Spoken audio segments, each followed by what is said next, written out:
सामाजिक, राजकीय, शैक्षणिक, आध्यात्मिक, आरोप प्रत्यारोप, महाराष्ट्रातील रोखठोक सडेतोड बातम्यांचा वेगवान आढावा घेणारे न्यूज चॅनल म्हणजेच लोणारी टाइम्स लाईव्ह न्यूज। मी विजय दांगेकर, आपण पाहतात लोणारी टाइम्स। आज जयसिंगपूर शहरातील वार्ड क्रमांक 1 मध्ये आहेत। वार्ड क्रमांक 1 मध्ये खरं तर अत्यंत चुरशीनं मतदान होणार आहे। प्रचाराची यंत्रणा तशी दोन्ही आघाड्याकडे लागलेली आहेत।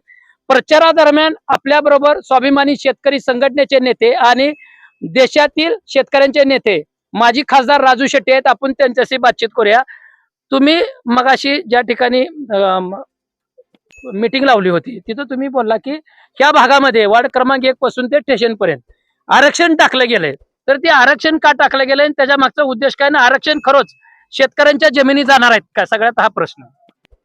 जयसिंगपूर मध्ये जमीन माफियांची एक टोळी तयार झालेली आहे। शहराच्या भोवती असणाऱ्या शेतकऱ्यांच्या जमिनीवर आरक्षण टाकायची आणि आरक्षण टाकल्यानंतर तो भयभूत झालेल्या शेतकऱ्याकडे काही आपले हस्तक पाठवायचे आणि त्याला सांगायचं की हे सरकारचं आरक्षण आहे, नगरपालिकेचं आरक्षण आहे, आता कवडी मोल किमतीनं सरकारला ही तुम्हाला जमीन द्यावी लागणार आणि सरकारचे पैसे कधी मिळणार माहित नाही, असं म्हणून त्याच्या मनामध्ये भीती निर्माण करायची आणि मग हस्तकाकरवी ती जमीन विकत घ्यायची आणि विकत घेतल्यानंतर मग मंत्रालयात जाऊन नगर विकास खात्याकडून ते आरक्षण रद्द करायचं, ते प्लॉटिंग करायचं आणि अमाप पैसा कमवायचा हा गोरखधंदा या जयसिंगपूर शहरामध्ये गेल्या अनेक वर्षापासून चालू आहे। आणि म्हणून अशा पद्धतीचा हा जो काय जमीन माफियांचा सुळसुळाट या नगरपालिकेच्या माध्यमातून झालेला आहे, ही मक्तेदारी मोडून काढायची असेल तर शेतकरी कुठल्याही समस्येला, कुठल्याही संकटाला घाबरत नाही। आपण खरे अस्सल शेतकरी आहोत की ही सगळी गुंडागर्दी, ही सगळी दांडगावगिरी मोडून काढायची आहे आणि ह्या लोकांना, त्या लोकांचा जीव कशात आहे मला माहिती आहे, नगरपालिकेमध्ये आहे। नगरपालिकेचा पोपट जर काय त्याची मुंडी मुरगाळली तर आपोआपच हा राक्षस मरून पडणार आहे। तेव्हा तो राक्षस कसा मारायचा हे आपल्याला माहिती आहे आणि मारायची ताकद आपल्यामध्ये आहे। ती ताकद वापरा आणि ह्यांचा नायनाट करा। कुरुंदवाडला का होत नाही असं, हे जयसिंगपूरलाच का होतं, याचा विचार शहराच्या आजूबाजूला ज्यांच्या जमिनी आहेत त्या शेतकऱ्यांनी करणं गरजेचं। तीच परिस्थिती शहरात आतल्या बाजूला आहे। तिथं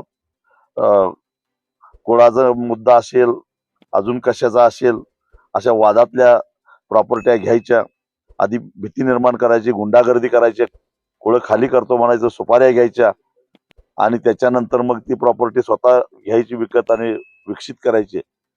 हेच धंदे या जयसिंगपूरमध्ये चालू आहेत। याच्यामुळेच गुन्हेगारीला चालना मिळायला लागलेली आहे, गुन्हेगार फोपावलेले आहेत, गुंडांना अभय मिळायला लागलेला आहे।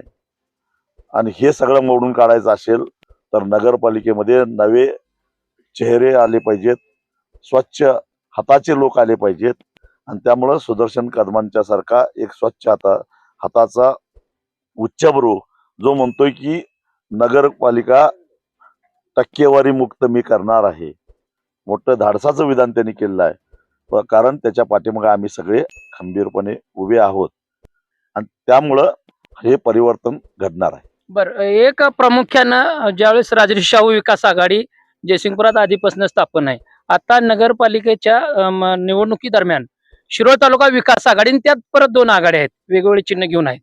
तर राजर्षी शाहू विकास आघाडी किंवा त्यांच्या नेत्यावर तुमच्या आघाडीनं, शिरोळ तालुका विकास आघाडीनं आरोप केला की जयसिंगपूर शहरामध्ये भ्रष्टाचार झालाय, पण राजर्षी शाहू विकास आघाडी म्हणत्या की ते सिद्ध करा। मग त्याच्याकरता तुम्ही काय पाठपुरावा करणार आघाडी म्हणून तुमची?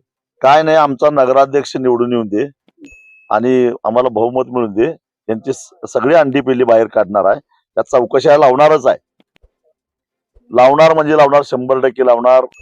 स्ट्रीट लाईट मध्ये किती घोटाळा झालाय मला माहित आहे, और 10-15 हजार मध्ये एक डांब बसला पाहिजे, तर त्याला 60-65 हजार रुपये यांनी खर्ची टाकलेले आहेत। भुयारी गटारेचं सगळं वाटोळं झालेलं आहे, इंजिन लावून त्यातलं पाणी काढायची पाळी आलेली आहे। रस्त्यांची अवस्था कशी आहे तुम्हाला माहित आहे। जयसिंगपूर नगरपालिकेची इमारतीच्या बांधकामामध्ये सुद्धा याने मोठा घोटाळा केला आहे. मी 7-8 महिन्यापूर्वी एकदा जिल्हाधिकाऱ्यांना खडसावून सांगितलं होतं, पत्र लिहिलेलं होतं, याचं स्ट्रक्चरल ऑडिट करा, कॉस्ट ऑडिट करा.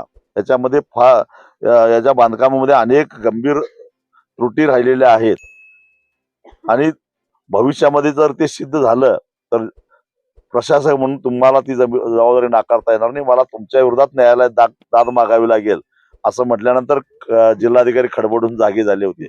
त्यामुळे ही सगळी प्रकरणं बाहेर काढल्याशिवाय सोडणार नाही. तुम्ही आता स्ट्रीट लाईटचा उल्लेख केला.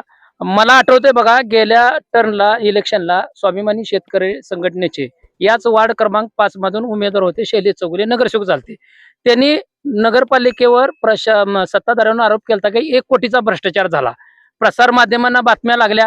त्याच्यानंतर त्याचं काय झालं, 1 कोटी भ्रष्टाचार झालेला ती तुमच्याच आघाडीचे शेतकरी संघटनेचे नगरसेवक शैलेश चौगुले होते. पुढे त्याचं काय प्रकरण झालं, ती फाईलच बंद झाली का त्यांनी बोललेली?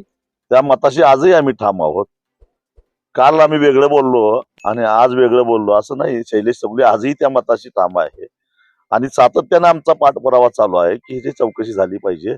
आमचे माजी नगराध्यक्ष जिनगोंड पाटलांनी हे सगळे कागद काढलेले आहेत, त्यांच्याकडे फाईल मोठी साठलेली आहे आणि हे सोडणार नाही त्यांना आम्ही. शेवटचा प्रश्न आहे, तुम्ही ज्या प्रभागामध्ये आता आम्हाला बाईट देता, प्रभाग क्रमांक 1, इथले तुमचे हक्काचे स्वाभिमानी शेतकरी संघटनेचे सागर मादनाईक होते. आधी त्यांनी निवडणूक लढवली होती तुमच्याच स्वाभिमानी शेतकरी संघटनेत, गेल्या टर्नला मला आठवतंय. आता ते त्या आघाडीत गेलेत आणि आता तुम्ही सर्वसामान्य उमेदवार त्यांच्या विरोधात दिलाय. तर मतदारांना तुम्ही काय सांगचाल? मतदारांना एवढंच सांगेन, स्वार्थासाठी काही लोक गेले असले तरी विचार आहे तोच आहे. आमचा संघर्ष आजचा नाही आहे. मी जेव्हापासून या शिरोळ तालुक्याच्या राजकारणामध्ये आलो 2002 सालापासूनचा हा संघर्ष आहे आणि संघर्ष मी सोडलेला नाही. आणि जोपर्यंत खऱ्या अर्थानं शेवटच्या रांगेत असणाऱ्या माणसाला न्याय मिळत नाही तोपर्यंत संघर्ष सोडणार नाही. किती आले किती गेले फरक पडत नाही, संघर्ष चालूच राहील. पण यावेळी आमचा संघर्ष विजयापर्यंत पोहोचलेला आहे आणि गेली 3 निवडणुका जनतेतल्या नगराध्यक्षाची जेव्हा निवडणूक होते त्यावेळी आम्ही जिंकलेले आहेत. हा इतिहास आमच्या बरोबर आहे. हे होते स्वाभिमानी शेतकरी संघटनेचे नेते माजी खासदार राजू शेट्टी, त्याचबरोबर शिरोळ तालुका विकास आघाडीचे सर्व नेते. त्यांनी सांगितले आहे की नगराध्यक्षासकट सत्ता पोचण्यापर्यंत आमचे सर्व उमेदवार निवडून येतील. त्याचबरोबर जयसिंगपूर नगरपालिकेमध्ये जो भ्रष्टाचार झालाय त्या भ्रष्टाचाराच्या आम्ही मुळाशी जाऊ. मग स्ट्रीट लाईट असेल, गटरीचा प्रश्न असेल, भुयारी गटरीचा असेल, रस्त्याचा असेल, नगरपालिका बांधकामामध्ये ऑडिटमध्ये काहीतरी चुकी असेल, सगळं आम्ही आमची सत्ता आल्यावर काढू.